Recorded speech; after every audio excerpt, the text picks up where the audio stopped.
Welcome back to the Warts and All podcast. I'm Suzie Edge, medical doctor and historian, and I'm just fascinated by how we've treated the human body in life and in death, but let's face it, mostly in death.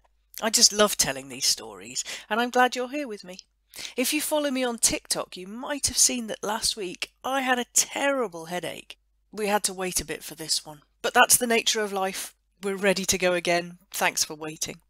Coming up on this week's podcast, we're going to talk about some good old British executions.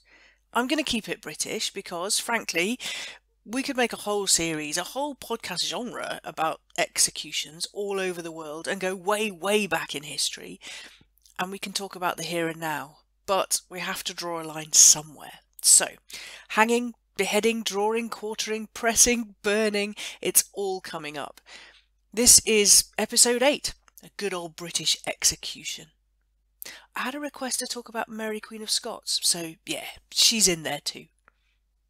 First of all, bit of mail. I had a lovely message review a wee while ago, quite a while ago actually, from my friend Dan. We had a brief chat about earls and counts, and he's been reading about the White Ship disaster, where a few hundred English nobles drowned in the Channel, including Henry VIII's son, an heir to the throne in 1120. Seriously, Henry VIII, I keep saying I'm not obsessed with the Tudors, but there he was. Unconsciously, he popped up. Bit Freudian there. Anyway, I meant Henry I. I talked about that nasty incident back in the Death of Henry I episode. Anyway, thanks Dan. You can check out his amazing sugar-free bakery, Deliciously Guilt-Free. Some of you might know that, ironically, in another part of my day, I'm super interested in actually staying alive, keeping myself out of the coffin. Ideas around nutrition and longevity and health are really important to me. As part of that, I keep my diet sugar, seed oil free, and I had some of Dan's cakes recently. They were amazing. This is not a sponsorship at all, just a massive love and appreciation for what Dan does at Deliciously Guilt-Free. Incidentally, Dan's wife Basma has also been helping me with my writing discipline lately, so it's a family affair. Thanks, guys. I also have a massive thank you to make to my patrons over on Patreon because it blows me away. I'm massively grateful for the support I get on there. Diane Culpepper and Cara Schnaus, black belt patrons.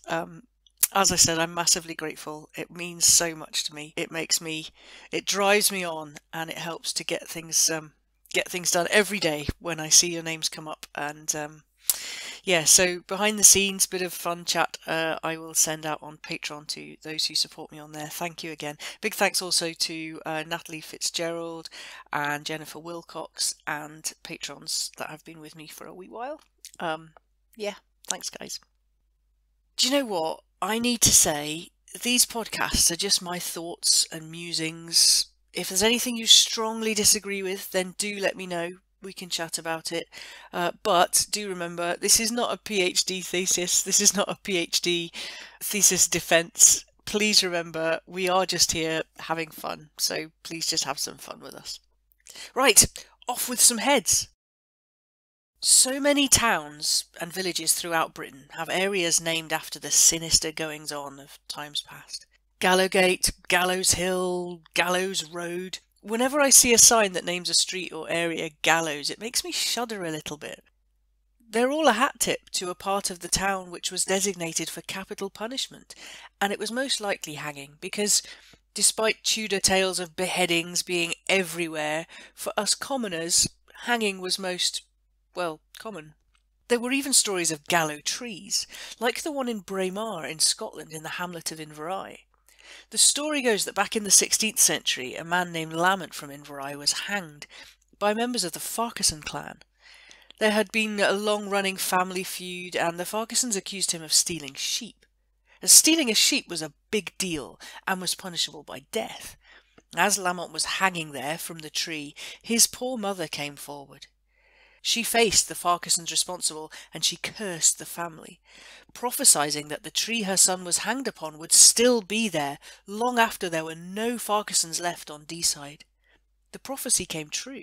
The male line of the Invercold Fawkes failed in the year 1805, and the tree was still alive in the 1900s. It's dead now, but it's still there, held up by wires, and it's a bit of a tourist attraction, as a reminder of how we might dispatch those found guilty of stealing sheep or being from a rival family. We still tell these stories years later. It's part of our makeup to talk about and be fascinated by these things. So I've found whenever I make a TikTok video about anyone being executed, they're popular.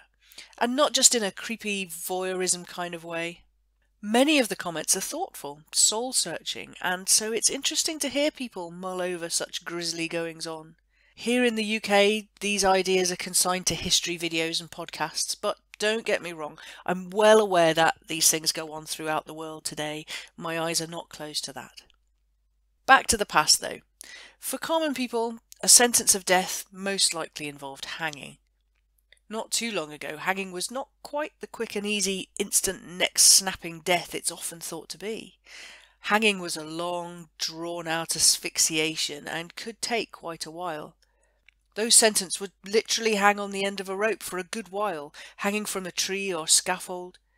It wasn't unknown for family members to go and tug at the legs of their loved ones in mercy to speed up the process. The process would be a slow reduction in the oxygen getting to the organs that need it. Not until that happened to the brain would unconsciousness come along and end the suffering. Humans are obligate aerobes. We need oxygen to sustain our consciousness and our lives. Cut off the supply of oxygen getting to the lungs by constricting the trachea within the neck, and it won't be long before the brain is crying out for much needed oxygen. Without oxygen, our cells will die, and we will die along with them. A sentence of hanging on the end of the rope was a double whammy because the oxygen can't get to the lungs, the CO2 can't get out of the lungs, and the blood can't get to the brain if you're constricting the big vessels that take it up there. Eventually, hangmen with the job of regular executions got to grips with the length of the rope and the drop needed for this to be a quicker death. But until then, one would have to slowly choke to death. There could still be problems. James Berry, or maybe Henry as I've seen him called, was a Yorkshire hangman who was remembered for being conscientious. He was literate, wrote about his work and left us insights. He wrote about an early one in his hangman career that went horribly wrong. A chap called Robert Goodale at Norwich was hanged in 1885 for killing his wife. Found at the bottom of a well with her skull broken, Goodale had killed her for alleged infidelity. Berry had allowed for the wrong drop for the condemned, and as he dropped, his head was ripped clean off his shoulders. Berry was also the hangman who failed to hang John Babacom Lee in 1885. The trap repeatedly failed. In fact, there were a good few stories of people who didn't die on the noose, as was intended. Sometimes it just didn't go to plan, and I love to recount the story of Maggie Dixon, or Half-Hinged Maggie, of Edinburgh. On a September day in 1729, a crowd gathered at Edinburgh's Grassmarket to witness the public execution of Maggie Dixon. She'd been found guilty of the murder of her infant child. You see, Maggie had concealed her pregnancy, and the father was not her estranged husband. It had all gone wrong for poor Maggie. When the time came, she claimed that the baby was stillborn. She took the baby's body down to the river to put it in, but she couldn't bring herself to do it. She left the baby on the riverbank, where its body was found and traced back to Maggie. There was an argument made that the baby must have been born alive and that she had killed it, so she was sentenced to hang. And she did hang, in public view. Her limp body was taken down, put into a coffin, and carried away on a cart. As they travelled along, taking Maggie's body back to Musselburgh, where she had come from, they heard a knocking, because Maggie was alive. To hang from a rope and live was seen as God's forgiveness, so she was let go and lived on for another 40 years. She was forever known as Half-Hinged Maggie. There's a pub in Edinburgh called Maggie Dixon's, and I made a promise in a video that when we can get there, I'll see you there for a pint, and I'll let you know if we get the chance, so maybe see you there. All of this talk of Edinburgh and hanging makes me really want to make a podcast about Burke and Hare, so it's definitely on the list. And thinking about Burke and Hare, or chiefly William Burke, makes me think, out of interest, in Postmortem Punishments. Postmortem punishments were handed out by judges who wanted to show the simple act of hanging the convicted wasn't enough. Hanging in chains at the gibbet and postmortem dissection were also sentences that could be passed down by judges. Legislation in the time of Henry VIII said that 4 bodies each year should be supplied to anatomists for dissection. I think I'll just tease you with that one though. I'll put together a podcast episode that involves all that good stuff. So back to hanging in chains, or gibbeting. In the 1700s, there were over 220 crimes that you could commit, or be accused of, that you could hang for. They had to differentiate between the stealing of bunny rabbits and murder, and so being kept hanging in chains after death seemed like a good way to do just that. It was debated about whether the punishment of death for murder should be more tortuous, or even to bring the culprit's family into it. Before the Murder Act of 1752, the punishment of hanging in chains was at the discretion of the judges. With the Act, it became law. It was not just murderers who could end up hanging in chains, though. It was also used for highwaymen, robbers of the mail, and admiralty convictions such as murder at sea or piracy. Convicted highwaymen could be seen hanging in chains near where their crimes had been committed. The displaying of body parts in medieval and early modern periods were to do with crimes against the state or treason. Parts and heads were displayed up on city walls and gates as a warning to others, and popular culture sometimes portrays criminals as being hung in cages to die, but in most cases they were hung up already dead, taken to conspicuous locations, usually near where the crimes were committed. People would even make a special trip to go and see them hanging there. Hanging, though, was a bit too undignified for those of a higher class, so they were dispatched by beheading, usually a nice sharp axe, but for others, like Anne Boleyn, a sword, or even our own guillotine, like the one you can now see at the Museum of Scotland in Edinburgh called the Maiden, or there's a Halifax version. The Scottish Maiden just sits there now in a museum. It's quite dark and sinister, a frame of oak with a lead weight and a blade of iron. It was introduced in 1564, around the time of Mary Queen of Scots, and was still in use in 1715. It was said that the sword which had been used for beheadings was worn out, and at some point they had to pay for a loan of another sword to behead someone, so they didn't want that, so the Maiden was created. It was built so that you could take it apart and move it about from beheading location to beheading location. The blade was weighted and was kept high by a peg until the executioner pulled a cord that removed the peg. If the condemned was guilty of stealing a horse, the cord was tied to the horse, who was then whipped into jumping away, and therefore the horse carried out the execution. That's wonderfully specific. When James VI was a lad, the regent James Douglas, 4th Earl of Morton, lost his head at the blade of the Maiden. It's been written that he was the one responsible for the Maiden's introduction in Scotland, and that he had based it on the Halifax gibbet. The same was said of Dr. Guillotine, that he went out the same way, though that wasn't the case. Over the years, the Maiden was used to dispatch a good 150 people, including a couple of Campbells in the 17th century who were involved in the execution of Charles I and later rebellion against his sons. There are no bloodstains left on the Maiden, though. I checked for you. When it came to beheadings, the Maiden, the Halifax gibbet, the later guillotine, were a lot cleaner than beheadings by axe and sword might have been. Margaret Pole's execution was one of the most brutal to happen in the Tower of London. The 67-year-old Countess of Salisbury was accused of treason and Catholic plot, charges she denied until the very end. On the 27th of May in 1541, she was led out to the block at a private execution, and there were a good 150 people there, so it wasn't that private. What they saw, they wouldn't forget. The main executioner was out of town, so the job was given to a young, inexperienced lad. His first blow of the axe hit her in the shoulder, and after that, blow after blow, he hacked her head and shoulders to pieces. It took more than 10 blows to sever her head from her body. A later account thought that that story was not gruesome enough, and so had Margaret taunting the executioner, moving around, running away, being chased. Yeah, you know what, I would love to see her bones and CT scan them, but no, I don't believe they should be dug up just for our morbid curiosity. We can't talk about botched and bloody executions without the mention of Mary Queen of Scots. On a February day in 1587, Mary Queen of Scots, after a turbulent life, was led out to her dramatic death. Elizabeth I had been persuaded that Mary was a threat to her throne and had signed a death warrant. Now Mary faced the axe. Approaching the block, her cloaks were removed to reveal undergarments of red Catholic defiance. Hands up if you think this is going to be an easy execution. The first blow of the axe missed the spot. Another blow was needed, but still her head was attached by a thread to her shoulders. A third blow was needed. Her head then rolled away, lips still twitching. The executioner grabbed at it, but only managed to pull off the wig that she wore. Then her headless body started to move.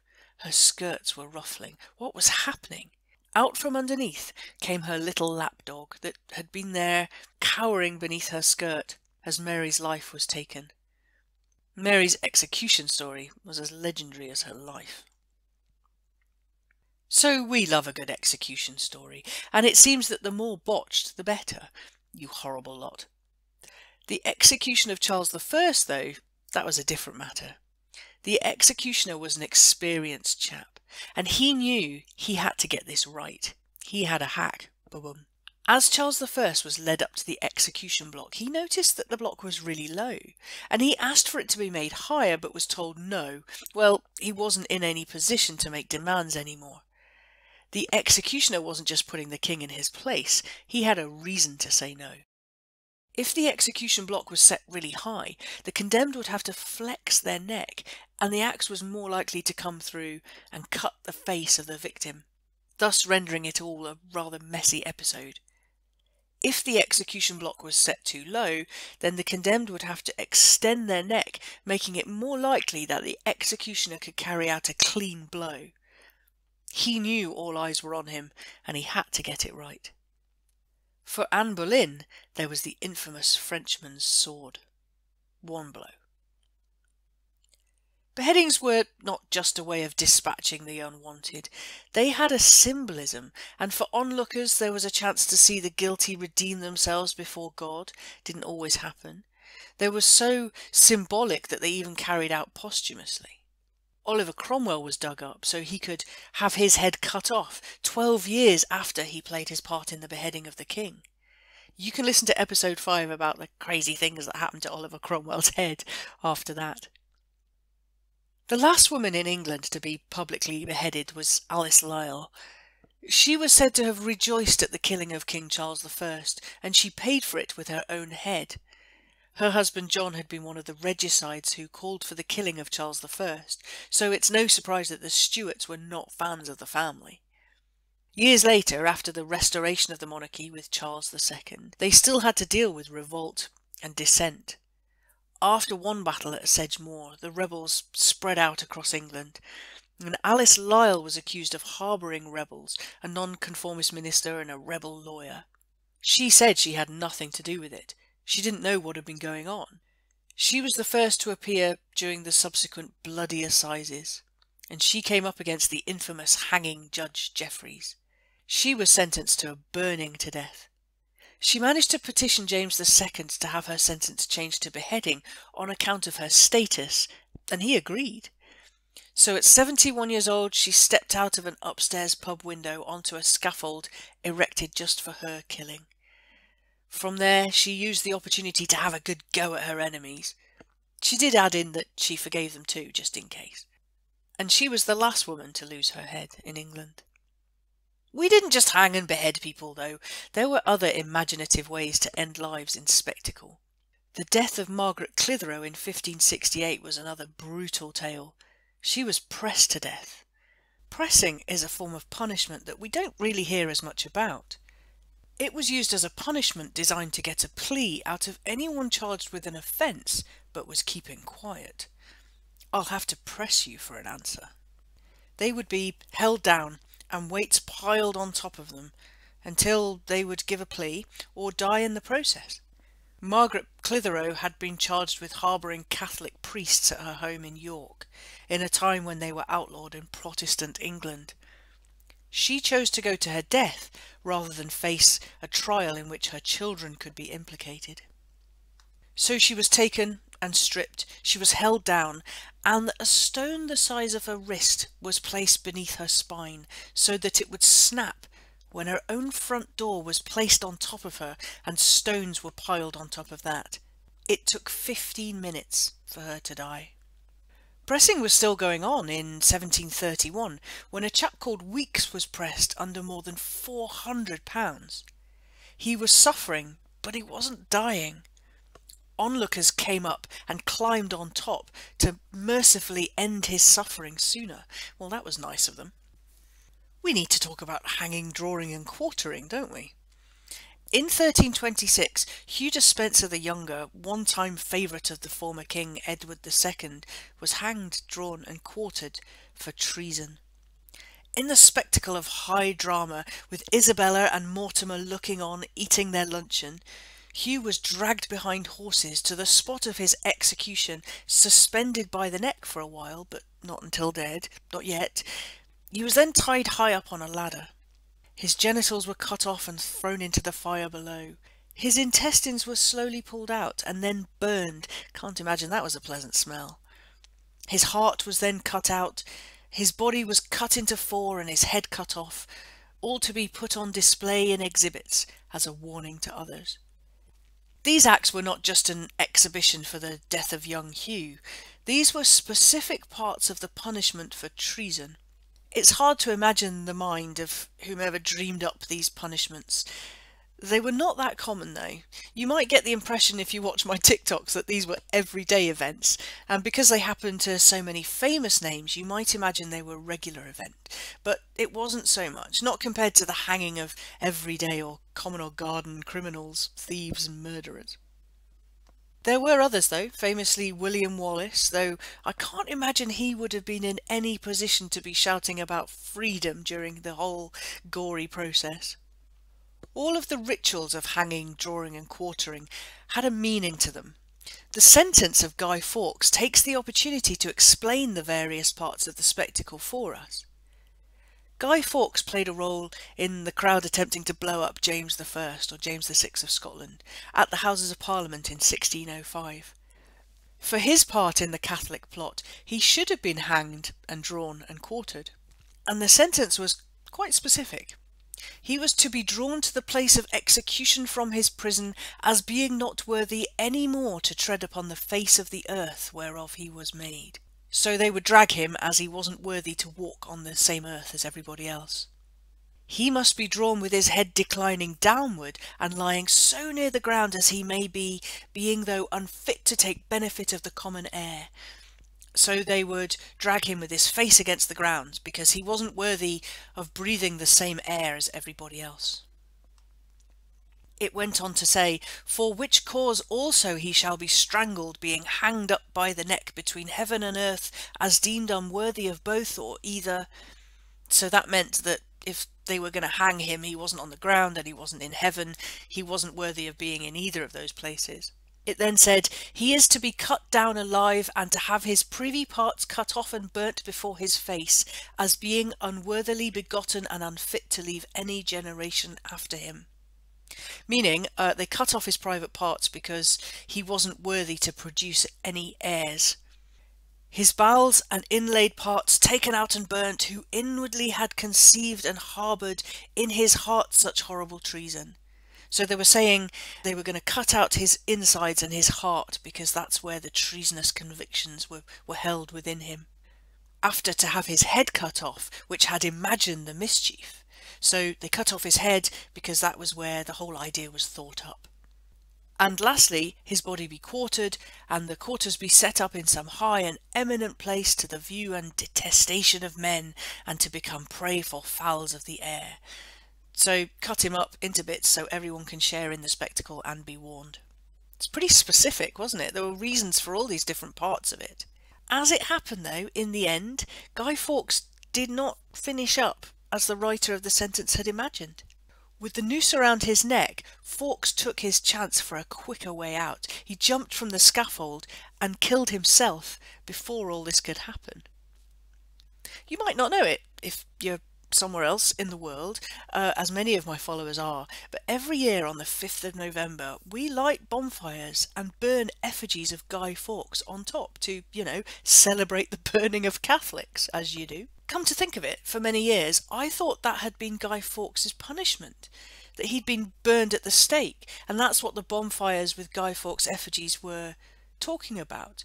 But bonfire bit refers to them trying to blow up Parliament and the King rather than the burning of Guy Fawkes.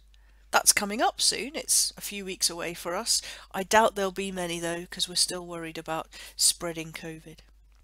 Speaking of burning at the stake, we've done our fair bit of that too over the years. Heresy was the main reason, and Catholic or Protestant, witch or just plain annoying, you could have suffered being burned at the stake. That's tied to a wooden stake and had nothing to do with the lovely, meaty, sizzling beef steak, as my daughter once believed. She never really understood why that was a punishment. We associate the punishment of burning to death with Bloody Mary, the Queen attempting to restore Catholicism, and she had quite a few bonfires built in her time, but when it came to Catholics and Protestant, it happened in both directions. They were as bad as each other. But most deaths by burning were not quite what they seemed. It was common for the executioner to help the process along by quietly cutting the throat of the condemned before lighting the fire below them. Not always, though. To be honest, this is my line. I think of this whenever I get asked the inevitable question, is there anything gory and gruesome that you don't like to talk about? Well, maybe this is it. The physiology is really interesting to think through, but not today. Burning for heresy was abolished in 1677, and I, for one, am grateful for that. We've had a fascination over the years for executions. First we flocked to see them, now we make podcasts about them. In the 1900s it was started to be understood how these executions could affect those who were tasked with carrying out the job. Women prison officers were no longer expected to attend executions of women. Albert Pierpont, hangman in 1932 to 1956, wrote that none of the officers even believed that any of the executions they carried out prevented a single murder, and the mood around an execution was always a grim one. Makes you wonder if that was the case a few hundred years ago, or if that's just a reflection of changes in our attitude. Thank you for listening to the Warts and All podcast. I'm loving the responses to my standalone chats and also to the first Warts and All History Club we had with Melissa Ratliff last week. If you would like to support the Mortal Monarchs book, the podcast, the ongoing content creation, all for fun and no drama, please do so at patreon.com/SusieEdge. You can find me on TikTok at SusieEdge and on Twitter at SusieEdge, and on my website there's links to all my stuff, merch, etc. at susieedge.com. Next week, we're going to have another Warts and All History Club. I had an amazing chat with Sonia Alves, who is a professional genealogist. Loved that chat. That's going to come out next week, so keep an eye out for that. This has been the Warts and All podcast, written and produced by me, graphics by Catherine Edge. See you all soon, if you can keep yourself from the gallows.